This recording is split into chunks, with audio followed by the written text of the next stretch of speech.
Jai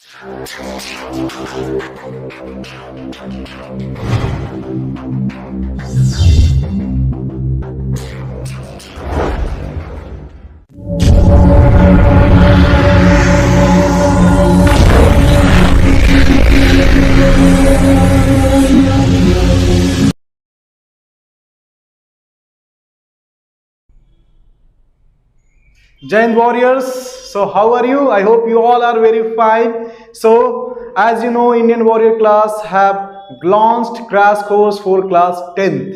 जी हाँ, तो आप सभी के लिए इंडियन वॉरियर क्लासेस पर मैं आर के राजा सर लेके आया हूं क्लास 10th के लिए क्रैश कोर्स। जी, तो हम जैसा कि जानते हैं हर विद्यार्थी अपने आप में एक योद्धा है और हम ऐसे योद्धा हैं जो जंग में या तो जीत जाते हैं या तो सीख जाते हैं। तो बिल्कुल आत्मविश्वास के साथ अपने जंग में शामिल होंगे, यानी 26 अप्रैल को जो एग्जाम होने जा रहा है उसको बेहतर करेंगे और जंग को जीत में बदलेंगे। तो आपकी मदद के लिए हम लेके आए हैं crash course for class 10th। तो आइए हमारे साथ मिलके अपने एग्जाम के प्रिपरेशंस को बेहतर करिए। तो रेडी, आज हम लोग पढ़ेंगे crash course for class 10th CBSE, ICSE, UP board सभी के लिए, और सोशल साइंस का सब्जेक्ट पढ़ने जा रहे हैं। सोशल साइंस और उसमें भी सिविक्स को पढ़ेंगे। तो सवाल उठता है कि सोशल साइंस क्या है।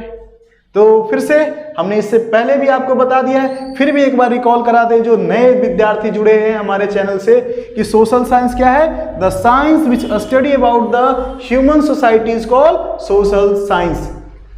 और सोशल साइंस में भी कई तरह के ब्रांचेज हैं, जैसे हिस्ट्री है, सिविक्स है, ज्योग्राफी है।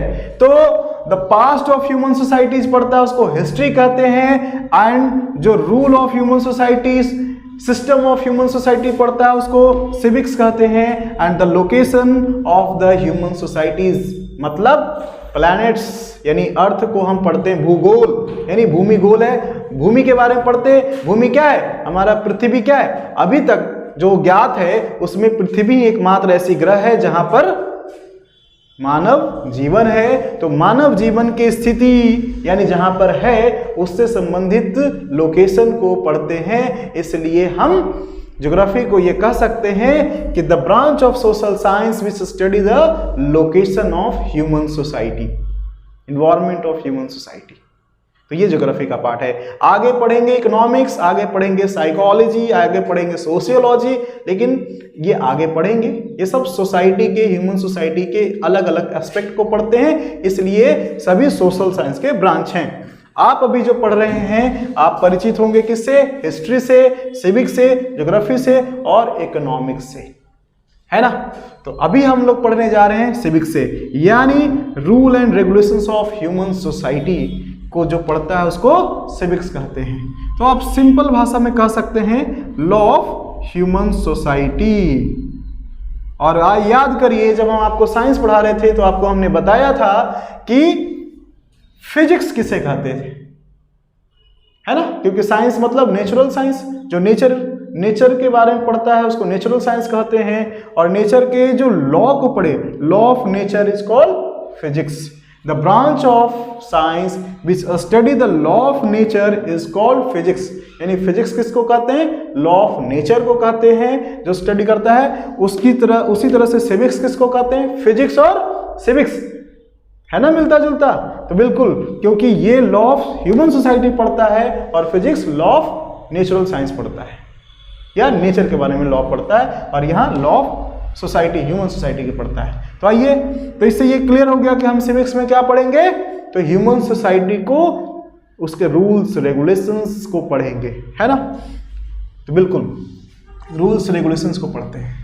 अब जानते हैं कि भाई ह्यूमन सोसाइटी है, मानव समाज है, तो उसको क्या किया जाएगा, उसको एक शासन होगा। तो शासन के बारे में जानते हैं, शासन कितने प्रकार के हो सकते हैं, 7-8 में पढ़ते आए हैं कि शासन को चलाते हैं तो उसको क्या कहते हैं, एक शब्द है उसके लिए, गवर्नमेंट यानी सरकार। क्या कहते हैं, सरकार कहते हैं। और सरकार कितने तरह के हो सकते हैं, शासन कितने प्रकार से हो सकते हैं, तो उनके भाई प्रकृति के आधार पे 3 बांटते हैं, मोनार्की, डिक्टेटरशिप और डेमोक्रेसी। तो मोनार्की राजतंत्र, तो वहां क्या होता है कि जो शासक होता है वो क्या होता है, अनुवांशिक बदलता है, यानी राजा का बाद उसके संतान या उसके फिर जो संबंधी हैं वही राजा बनेंगे। फिर उसके बाद में कौन राजा बनेगा, जब तक कि कोई दूसरा आक्रमण करके हटा ना दे, उसकी पीढ़ी दर पीढ़ी ही शासन करती है, तो वैसे को मोनार्की कहते हैं। आगे अगर बात करें डिक्टेटरशिप, डिक्टेटरशिप का मतलब तानाशाही, जैसे कहाँ है, नॉर्थ कोरिया में है, किम जोंग का नाम तो सुना होगा आपने, है ना। तो ये डिक्टेटरशिप क्या है, तानाशाही, अर्थात वो किसी भी रूप में आ गया, हो सकता हो कि पहले चुनकर आ गया हो, लेकिन अब क्या हो, सारी व्यवस्थाओं को जो है खत्म करके खुद में सर्वोसर्वा हो गया हो, सब कुछ वही है ना। तो उसको डिक्टेट, तानाशाही, जहां पे उसकी ही चलती हो, सिर्फ वही रूल है और जब तक है वही रूल करेगा। और ट्रांसफर भी तभी होगा जब या तो दूसरा डिक्टेटर कोई बन जाए या फिर वो जिसको चाहेगा वही बना सकता है, तो उसको तानाशाही कहेंगे, है ना। और तानाशाही कैसे हो सकता है कभी, तो तानाशाही कभी होता है कि इलेक्शन से आकर के आए लेकिन फिर उस सारी इलेक्शन सिस्टम को खत्म कर दे, या फिर मिलिट्री कूप हो जाता है ना। मिलिट्री कूप क्या, सैनिक तख्ता पलट होता है। जैसे अभी आप देख सकते हैं कि भारत के बगल में म्यांमार है, वहां क्या हुआ है, मिलिट्री कूप हो गया है। वहां के आर्मी जनरल ही क्या होते हैं कि जो चुनाव प्रणाली के द्वारा जो शासक बनता है उसे रिप्लेस कर करके स्वयं को शासक घोषित कर लेते हैं, तो वैसे को मिलिट्री कूप कहते हैं, ठीक, सैनिक तख्ता पलट। तो इस तरीके से कोई आकर के डिक्टेटर बन सकता है, ठीक। डिक्टेटर में एक व्यक्ति भी वहां का मेन राजा हो सकता है, रूलर हो सकता है, या एक पार्टी भी हो सकती है ना, जहां पे एक ही पार्टी क्या हो वही है, अपोजिशन है ही नहीं, तो वो भी एक डिक्टेटर हो सकता है, यानी पार्टी डिक्टेटरशिप जहां पे हो। तो इस तरीके से जैसे आप एग्जांपल ले सकते हैं, सेमी डिक्टेटरशिप उस जगह को कहा जाता है, उस शासन को कहा जाता है। आप उदाहरण ले सकते हैं कि चाइना में देखिए एक पार्टी है ना, एक ही पार्टी में ही डिसीजन होगा कि कौन रूलर होगा, वही डिसाइड करेगा कि क्या रूल होना चाहिए। तो सिंगल पार्टी ही सब कुछ होती है, तो वो डिक्टेटर का ही सेमी डिक्टेटर फॉर्म होता है। आगे बात करते हैं जिसका डेमोक्रेसी। डेमोक्रेसी क्या है, लोकतंत्र। लोकतंत्र मतलब कि जहां लोगों का तंत्र हो, अर्थात हम जानते हैं बचपन से परिभाषा कि ऐसा रूल जहां लोगों का, लोगों के लिए, लोगों के द्वारा शासन होता हो, उसको लोकतंत्र कहते हैं, है ना। तो बस, और लोकतंत्र की एक विशेषता ये भी है कि हाँ क्या होगा, लोगों का है, लोगों के लिए है, तो भाई लोग तो अलग अलग होंगे, तो अपोजिशन भी होना चाहिए, और अपोजिशन होता भी है ना। तो डेमोक्रेसी में आप एक देख सकते हैं कि उसकी खासियत यह है कि अपोजिशन होता ही होता है। आप टर्की के इतिहास में जब आप पढ़ेंगे तो वहां एक मुस्तफा कमाल पाशा करके वहां पे एक क्या है, शासक होते, रूलर होते, प्राइम मिनिस्टर होते। तो उनके समय क्या था कि भाई सब लोगों ने क्या किया, उनको प्राइम मिनिस्टर बना दिया। क्या था, अपोजिशन में कोई पार्टी ही नहीं थी, तो उन्होंने जानबूझ करके क्या किया, एक अपोजिशन पार्टी को बनवाया, इसलिए क्योंकि लोकतंत्र में लोगों का शासन है, तो लोग क्या हैं, शासन में आ करके भटक सकते हैं, अपनी कमियों को छिपा सकते हैं। ऐसे में अपोजिशन का बहुत बड़ा रोल होता है कि वो उसको चेक एंड बैलेंस करता रहे। पर आप हंस रहे होंगे, कभी कभी सोचिए, एक वो भी व्यवस्था है कि लोग अपोजिशन को ला रहे हैं, और कभी कभी होता क्या है कि लोग अपोजिशन को खत्म ही करना चाहते हैं। तो सोच लीजिए, जिस डेमोक्रेसी में अपोजिशन जितना कमजोर होगा, डेमोक्रेसी उतनी कमजोर हो सकती है। यानी एक अच्छे डेमोक्रेसी में अपोजिशन की भी इंपॉर्टेंस होती है, और वो होना चाहिए। जितना मजबूत अपोजिशन है उतना सही डेमोक्रेसी होगा, तो अपोजिशन भी होना चाहिए डेमोक्रेसी में। आइए अब बात करते हैं कि भाई हमें पढ़ना क्या है। हम आज जो चैप्टर लेके आए हैं उसका नाम है पॉलिटिकल पार्टीज, तो उसी को कनेक्ट कर रहे हैं, उसी को क्या कर रहे हैं, हम बैकग्राउंड बता रहे हैं अभी तक कि आखिर ये जो पॉलिटिकल पार्टीज है कैसे इसको पढ़ रहे हैं, क्यों सिविक्स में ही पढ़ रहे हैं, और कैसे ये रिलेटेड है सिविक्स में। हमने अभी जाना कि सिविक्स में हम क्या पढ़ेंगे, ह्यूमन सोसाइटीज के रूल्स को पढ़ेंगे। रूल्स कितने प्रकार के होते हैं, कितने प्रकार के होते हैं। उसमें जो हम ये पढ़ेंगे कि डेमोक्रेसी में पॉलिटिकल पार्टीज आती है, तो क्या है उनके बीच में संबंध, तो वो पढ़ेंगे कि देखिए डेमोक्रेसी जो है लोगों का, लोगों के लिए, लोगों को द्वारा शासन होता है। तो ऐसे में सारे लोग, अब भारत के सोचिए कितने लोग हैं, 130 करोड़ प्लस जनसंख्या है। तो ऐसे में क्या सभी, ऐसा कोई स्थान बताइए जहां पे सभी 130 करोड़ लोग बैठ के क्या कर सके, डिस्कशन कर सके और डिसीजन ले सके। है क्या ऐसा पॉसिबल? बिल्कुल नहीं। दूसरी चीज, अगर मान लीजिए बैठ भी गए, है ना, आप कहेंगे कि सर क्या जरूरत है एक जगह बैठने की, फोन कर लेंगे, मेल कर लेंगे, है ना, व्हाट्सएप ग्रुप बना लेंगे। तो आप सोचिए कि 130 करोड़ लोगों का मत आने में 2 साल निकल जाएंगे, डिसीजन लेने में 4 साल हो जाएगा, है ना।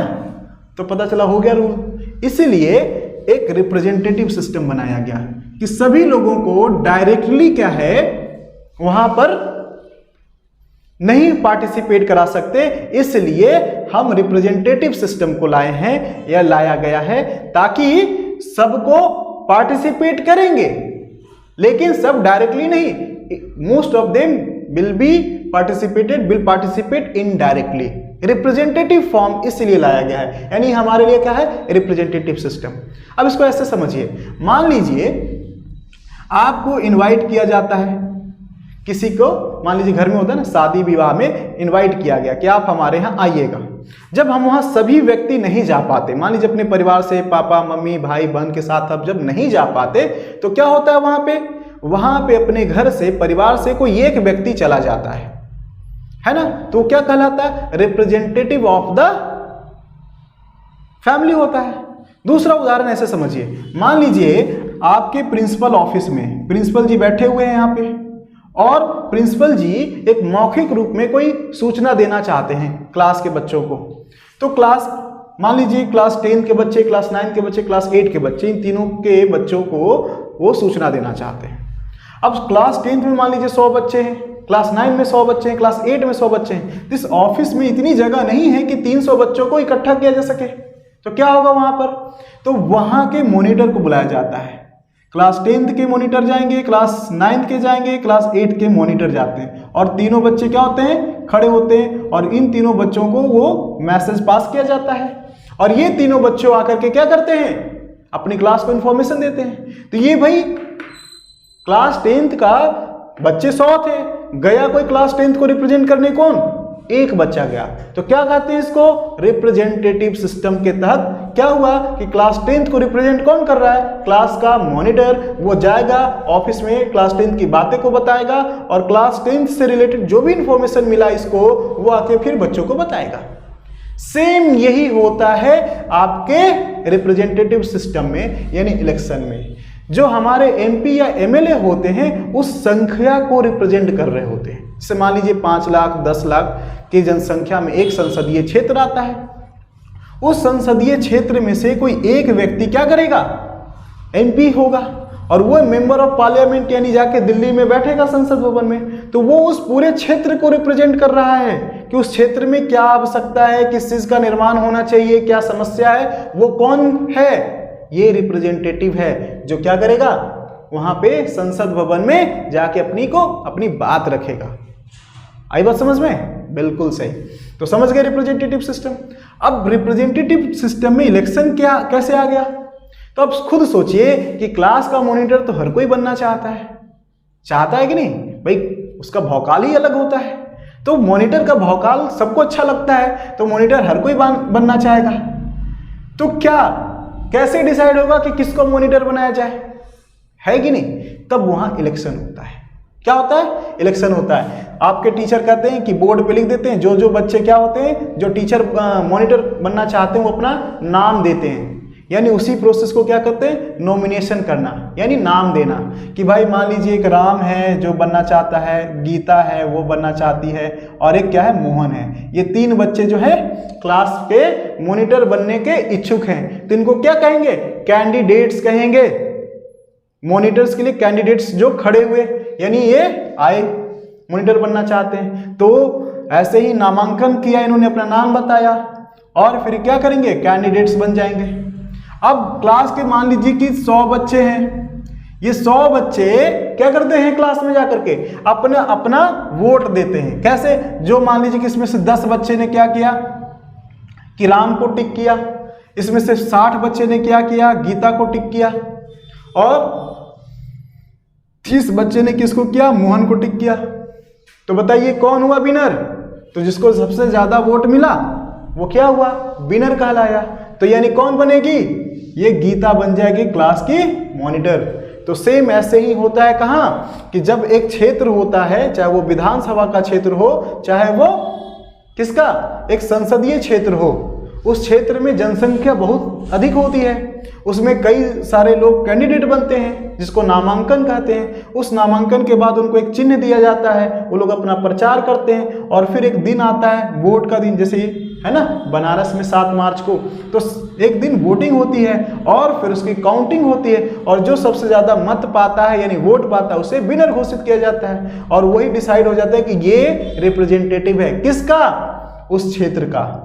तो सबका क्या होता है कि इस क्षेत्र का, जैसे संसदीय क्षेत्र बनारस के संसदीय क्षेत्र के एमपी कौन है, तो खुद मोदी जी हैं, तो वो क्या हो गए रिप्रेजेंटेटिव ऑफ वाराणसी संसदीय क्षेत्र के हो गए। यानी इस क्षेत्र से संबंधित जो विकास होगा, समस्या होगा, उसका रिप्रेजेंटेटिव कौन करेंगे संसद भवन में, खुद मोदी जी करेंगे संसद भवन में। तो ऐसे ही होता है, इसलिए इलेक्शन इंपॉर्टेंट है ना। इलेक्शन कि भाई सब लोग कैंडिडेट, सब कोई मॉनिटर बनना चाहता है, तो कैसे डिसाइड होगा, तो इलेक्शन से डिसाइड होगा। और ये आधुनिक मानव समाज की सबसे बड़ी उपलब्धि है, क्योंकि शासक के लिए तो इतिहास गवाह है कितना खून खराबा होता था, भाई भाई का दुश्मन हो जाता था, पिता पुत्र में दुश्मनी हो जाती थी, कितना खून खराब होता था शासन करने के लिए, या शासक जब बदलता था तो काफी खून खराबा होता था। पर चुनाव पद्धति ने, इलेक्शन सिस्टम ने मानवता के लिए एक बहुत बड़ी क्या किया है, शांति का काम किया, शांति लाने का काम किया है कि चलिए होता है थोड़ा बहुत हिंसा होती है लेकिन पहले से तो बहुत कम हो गई, क्योंकि चलिए भाई एक डिसीजन एक अहिंसक तरीके से डिसाइड हो जाता है कि अब ये शासक होगा, इसके लिए कोई युद्ध और हत्या नहीं होती। तो ये बहुत बड़ी बात है। और हाँ, अगर इलेक्शन, अगर चुनाव अगर अपने शुद्ध रूप में हो तो बहुत अच्छा है। ये अलग बात है कि चुनाव फेयर नहीं हो पाता तो दिक्कत है, लेकिन जैसे जैसे हम जागरूक होंगे, हमारी जनता, हम सब जागरूक हो जाएंगे, तो ये भी जो इसकी अशुद्धियां हैं वो भी दूर हो जाएंगे। तो जरूरत है जागरूक होने की। अब आपको देखते हैं कि इलेक्शन जो है 2 प्रकार से हो सकता है। पहले तो इलेक्शन जैसे आपने देखा कि जनरल इलेक्शन होता है, लेजिस्लेटिव असेंबली होता है, यानी आम चुनाव जिसको कहते हैं कि जिससे के जरिए ये डिसाइड होता है, यानी पूरे देश से लेके अपने देश में क्या होता है एक आम चुनाव होता है, यानी जिसको हम क्या कहते हैं लोकसभा चुनाव। इससे क्या होता है कि हम लोकसभा में एमपीज बनते हैं और उससे फिर ये डिसाइड होता है कि कौन किसकी सरकार बन रही है केंद्र में। परंतु उसके साथ साथ दूसरा जो चुनाव होता है यानी वो है राज्य का चुनाव। जैसे अभी राज्यों का चुनाव हो रहा है ना, यूपी में हो रहा है, पंजाब में हो रहा है ना। तो ये सारे जो चुनाव हो रहे हैं राज्यों में, वो राज्यों का चुनाव होता है, इसको विधानसभा चुनाव कहते हैं, है ना। तो मैंने आपको एग्जाम्पल लिया कि यूपी का इलेक्शन हो रहा है, ये एग्जाम्पल है। चुनाव लड़ने के तरीके अलग अलग हो सकते हैं, कोई जैसे इंडिविजुअल भी हो सकता है और पार्टी वाइज भी हो सकता है। इंडिविजुअल को निर्दलीय बोलते हैं। निर्दलीय कोई खड़ा हो गया, जब किसी को टिकट नहीं मिलता है तो निर्दलीय खड़ा हो जाता है, उसकी पहुंच अच्छी है, जान पहचान अच्छा है, लोग ज़्यादा फेमस है तो खुद जीत जाता है, किसी पार्टी के साथ जुड़ने की जरूरत ही नहीं होती।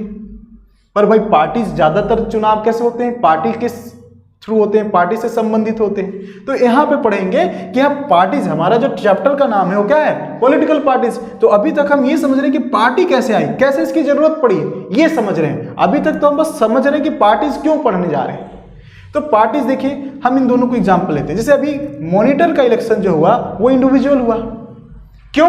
क्योंकि यहाँ पे कैंडिडेट आके खड़ा हो गया और सब यहाँ पे क्लास में सब लोग एक दूसरे को जान रहे थे, इसलिए इंडिविजुअल इलेक्शन हो गया और इसमें से जो विनर हुआ उसको विनर घोषित कर दिया गया, जो सबसे ज्यादा मत पाया, वोट पाया।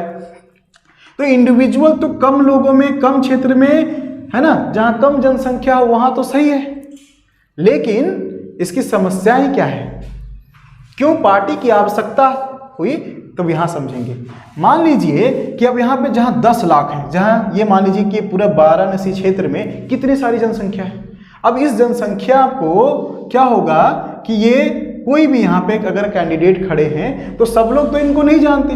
मान लीजिए यहाँ तो अभी मोदी जी हैं तो सब लोग जानते हैं, पर मान लीजिए कई बार ऐसा भी हमारा संसदीय क्षेत्र में एमपी के लिए इलेक्शन हो रहे होते हैं, कैंडिडेट खड़ा होता है जिसको सभी लोग व्यक्तिगत रूप से नहीं जानते। तो व्यक्तिगत रूप से नहीं जानते तो कैसे उसको वोट देंगे? तो ऐसे में फिर पार्टीज उनकी पहचान होती है। दूसरी चीज कि यहाँ जो संसद भवन है वो अलग अलग निर्दलीय लोग आए हैं। आपको पता है ना, मैक्सिमम 550 लोकसभा में हो सकते हैं, तो 545 के आसपास 43 के आसपास अभी लोग हैं, मैक्सिमम हो सकते हैं। तो अगर वो 543 सब लोग अलग अलग से हैं तो उनको क्या पता, मान लीजिए उसी में से जो सबसे हेड होगा प्रधानमंत्री बन गया। अब इनको अगर डिसीजन लेना है प्रधानमंत्री जी को कि भाई बनारस के किसी क्षेत्र में पानी की समस्या है, तो कैसे पता चला? वो तो गुजरात के हैं, मान के चलिए वो तो अभी वाराणसी के संसदीय क्षेत्र के हैं, यानी एमपी हैं वाराणसी के, तो उनको पता होगा। लेकिन अगर वो वाराणसी के एमपी हैं तो बिहार के किसी क्षेत्र में क्या समस्या उनको कैसे पता? तो ये तो वो बताएगा ना जो बिहार के उस क्षेत्र से है कि नहीं? और सभी लोग स्वतंत्र रूप से रहेंगे तो कैसे एक कानून एक एक क्षेत्र के लिए तो नहीं बनेगा ना कि चलो किसके लिए एक अलग क्षेत्र के लिए अलग क्षेत्र, यहाँ के लिए अलग क्षेत्र, ऐसा बना दें। तो ऐसा नहीं हो पाएगा। इंडिविजुअल लेवल पे इतनी बड़ी जनसंख्या के लिए नियम बनाना, सुविधा लाना बहुत ही चुनौतीपूर्ण होगा। इसलिए पार्टीज आती है, एक टीम काम करता है। कहते हैं ना कि छोटे से काम के लिए आप अकेले कर सकते हैं, परंतु आपको बड़ा काम करना है तो टीम की जरूरत है। और भाई 130 करोड़ जनता पे शासन करना, इससे बड़ा काम और क्या हो सकता है ना? वो भी शासन करना।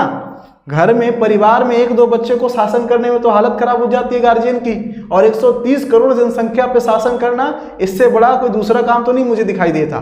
तो ये जो है ये बहुत बड़ा काम है। इसलिए एक बहुत बड़ी टीम की निर्माण होती है, क्योंकि टीम में वही टीम है। पार्टीज क्या है? एक टीम का काम करती है। मिल के लोग एक अपना अपना टीम बनाते हैं और टीम में लोग क्या करते हैं? टीम के जरिए वो अपना वोट मांगते हैं और वो टीम जीतती है।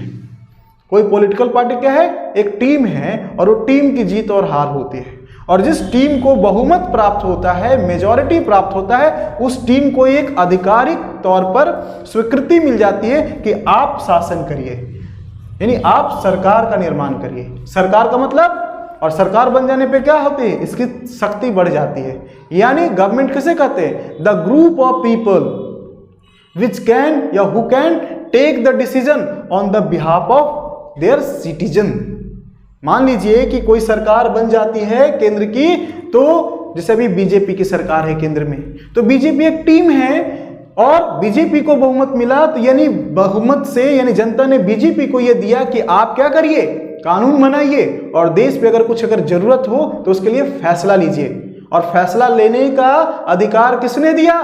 तो आप सबने, यानी जनता ने दिया। जनता ही देती है, चाहे वो किसी की भी सरकार हो, कहीं भी। तो जहां भी है, और उसके अनुसार वो क्या करती है? फैसला लेती है, डिसीजन लेती है।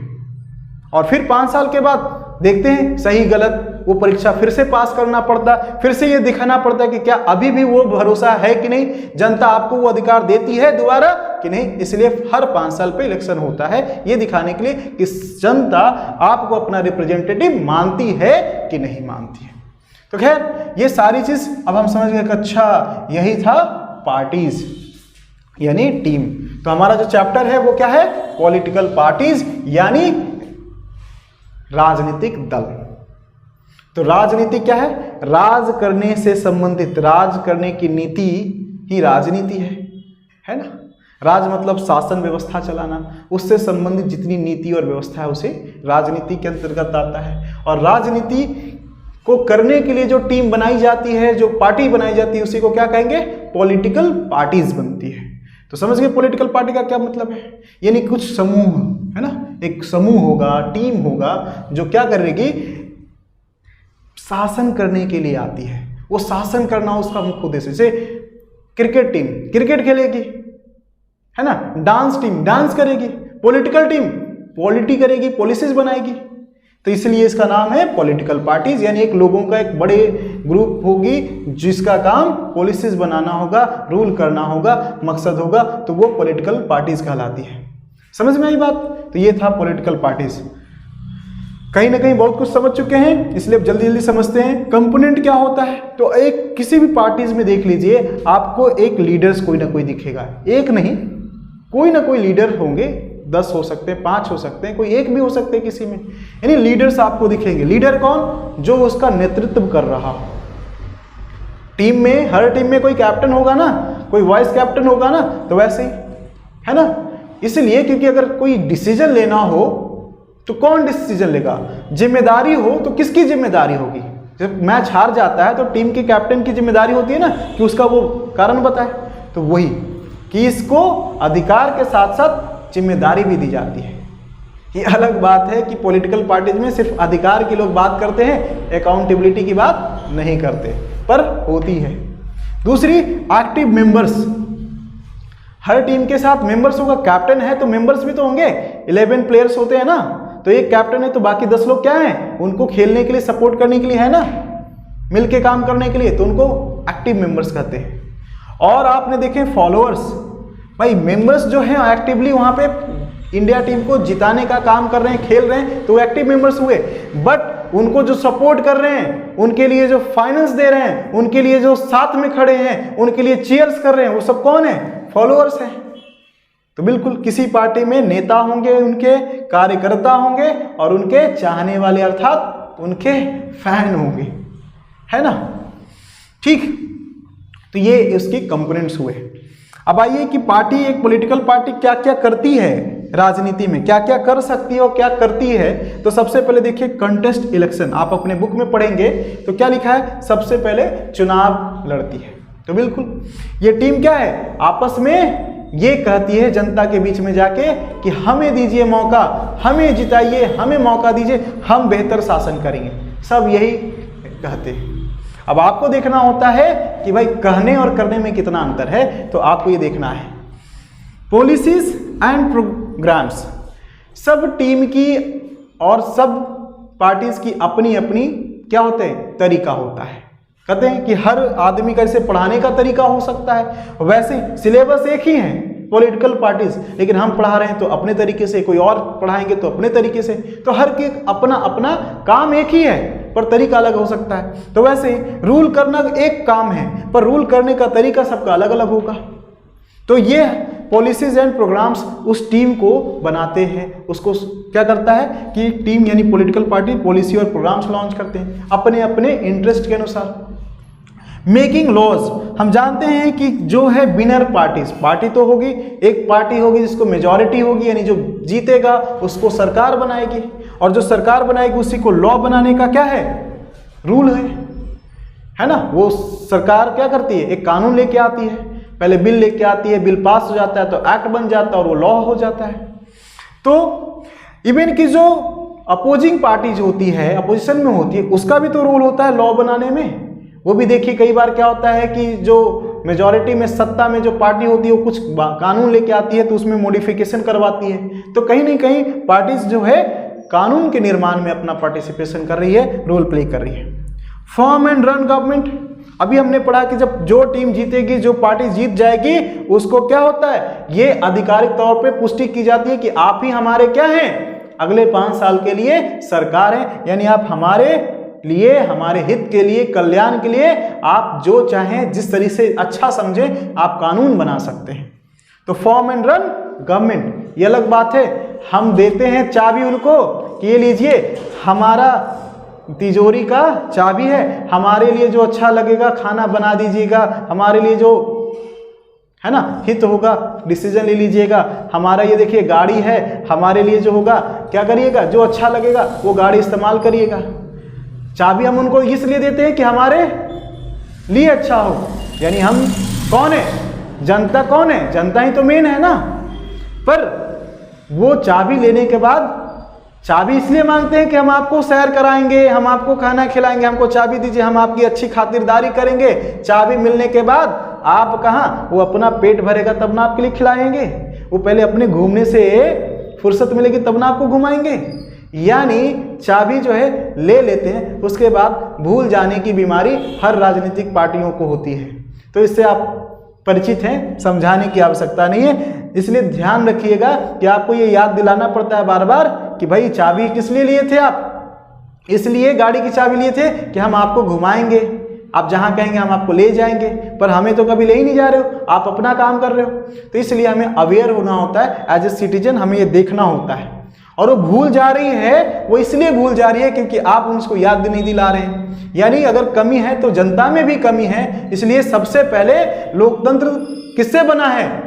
जनता से बना है। और जनता क्या है? लोगों से। लोग अगर सही हैं, लोग जागरूक हैं, तो उनका अधिकार कोई छीन नहीं सकता। तो कमी कहीं ना कहीं हम लोगों में है कि हम अपने अधिकार से क्या है? जागरूक नहीं है, जानते नहीं या उपयोग नहीं कर पाते हैं। तो खैर वो अलग मुद्दा है। हम अभी फिलहाल जागरूक तो हो जाएं, जान तो ले, इस्तेमाल करना तो उसके बाद की काम है। रूल ऑफ अपोजिशन, अभी मैंने कहा कि ये तो उनके लिए है। ये तो मान लीजिए कि कोई पार्टी जीतेगी, हारेगी, वो तो अब इलेक्शन की, मान लीजिए जीत गई तो वो 3 काम करेगी, पॉलिसीज एंड प्रोग्राम्स बनाएगी, लॉज बनाएगी, सरकार बनाएगी, सरकार चलाएगी, है ना। लेकिन जो हार गई वो क्या करेगी?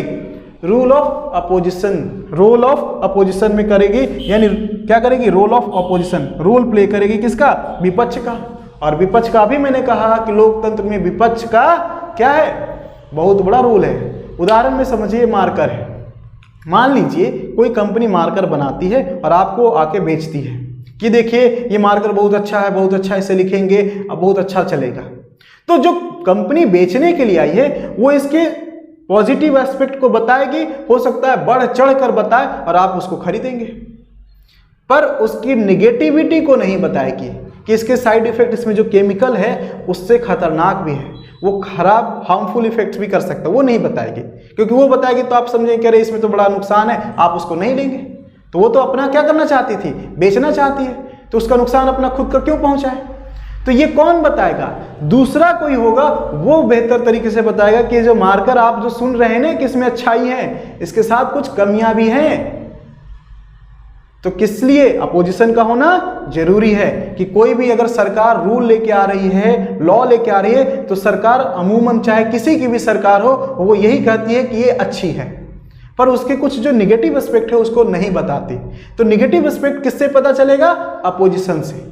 और ये फिर यहाँ पे हम कंज्यूमर डिसाइड करेंगे ना कि इसकी अच्छाइयाँ और कमियां दोनों हैं। अब हमें क्या चाहिए? इसकी अच्छाइयाँ अगर ज़्यादा अच्छा है इन कंपेयर टू कमियों के तो हम ले लेंगे।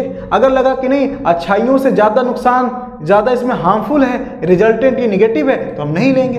तो पता तो एज ए कंज्यूमर हमें दोनों पता चलना चाहिए ना कि इसकी अच्छाइयाँ क्या, कमियाँ क्या हैं। वैसे ही हमें किसी भी कानून का अच्छाइयाँ के साथ साथ कमियाँ पता चाहिए ना, पता चलना चाहिए। इसीलिए सत्ता के साथ है ना विपक्ष का भी होना जरूरी है कि जो सत्ता वाले लेके आ रहे हैं तो विपक्ष का भी पता चलता रहे, तब हम एक क्या है जनता सही डिसीजन ले सकते हैं और अपने कानून या किसी भी अधिकार या योजना का सही लाभ ले सकते हैं। नेक्स्ट आगे बढ़ते हैं, सेव पब्लिक ओपिनियन।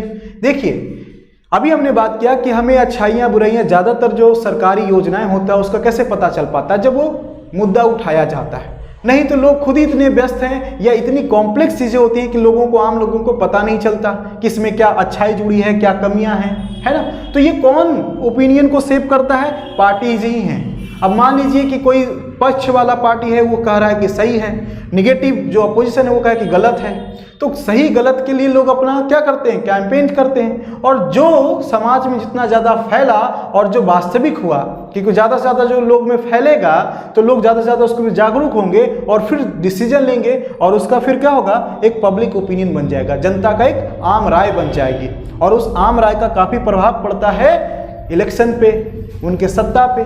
तो इसलिए ज़्यादा सही होने का चांसेस रहता है।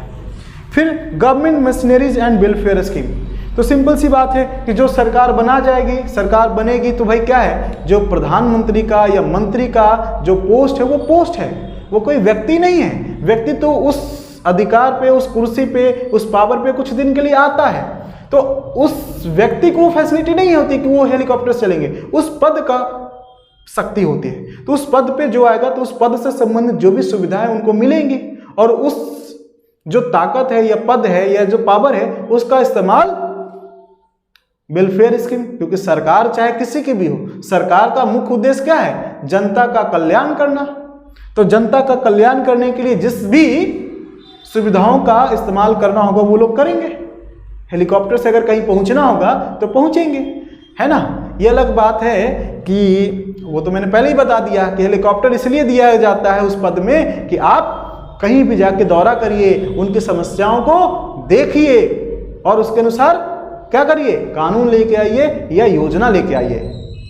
पर ऐसा सिर्फ लिखा हुआ है, होता क्या है समझ रहे हैं, कहने की जरूरत नहीं है। यानी सब लोग अपना दौरा करने के लिए, प्रचार करने के लिए करते हैं, वो कोई भी हो, पार्टीज कोई भी हो, यही करती हैं। और ये जो चीजें वेलफेयर पीछे छूट जाती है।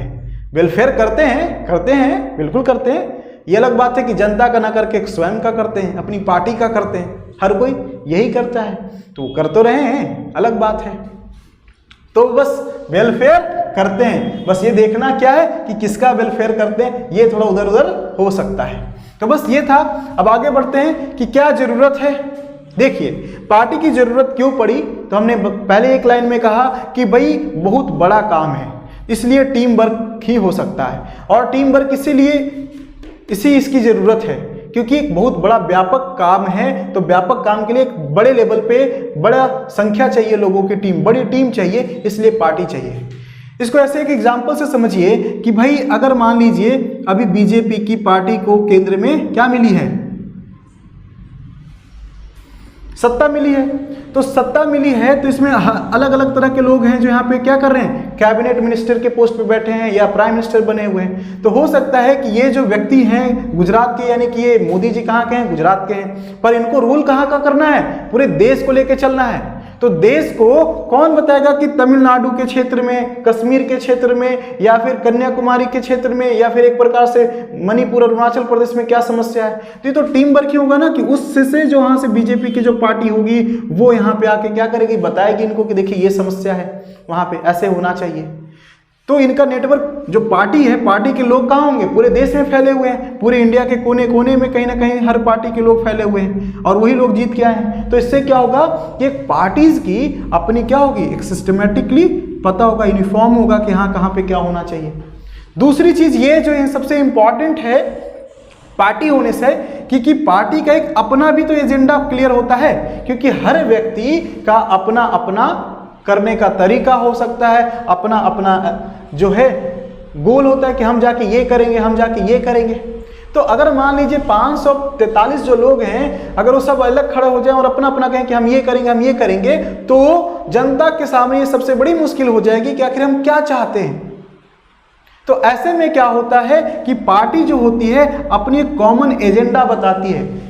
बीजेपी, कांग्रेस, सपा, बसपा, जेडीयू, ये सब जो पार्टियां आती हैं कहती हैं कि हम इन मुद्दों को लेकर काम करेंगे, हम इन मुद्दों को लेकर के काम करेंगे। तो उससे क्या होता है कि एक जनता के सामने क्लियर एजेंडा सामने आ जाता है कि कौन सी पार्टी में क्या होने जा रहा है।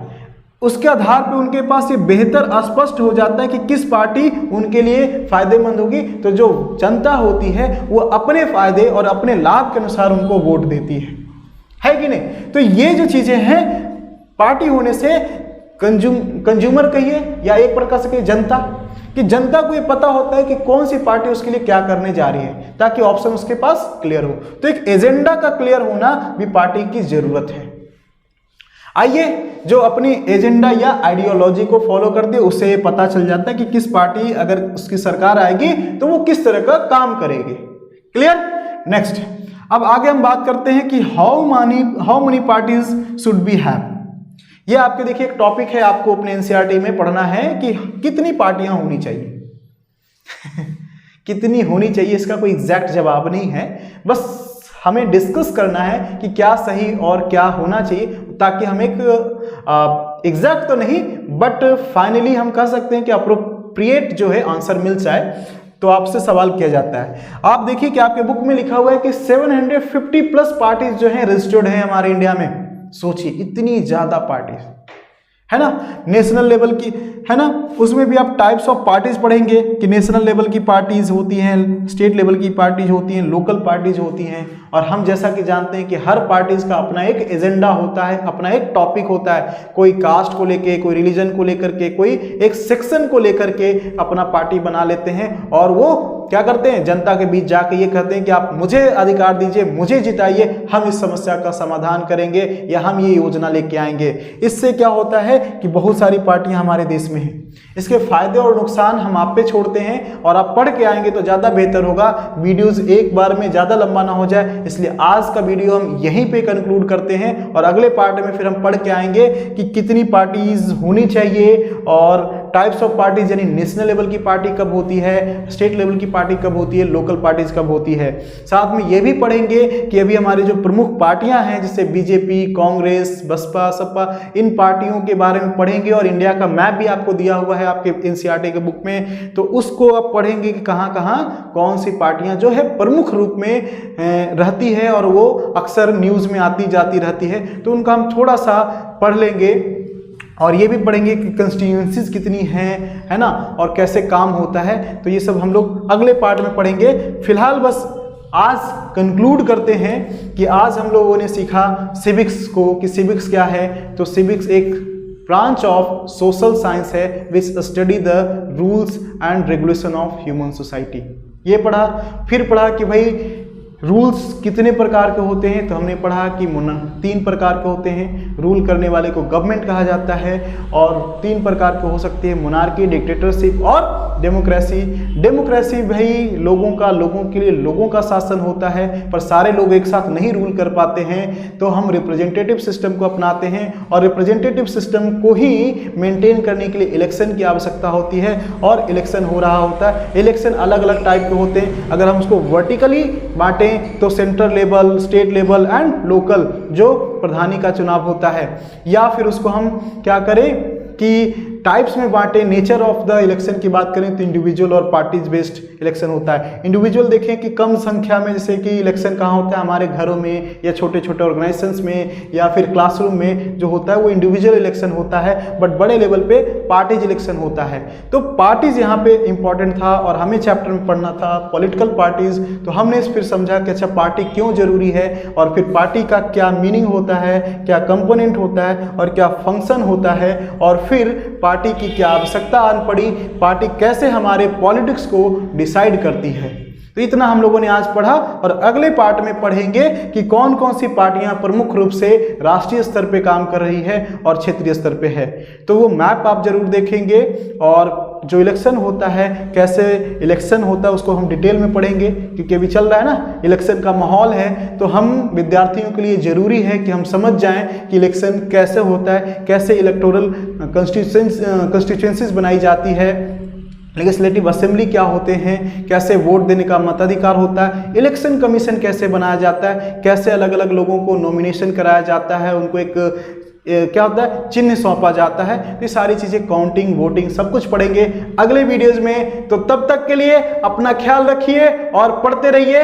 Best of luck for your board exam. Thank you.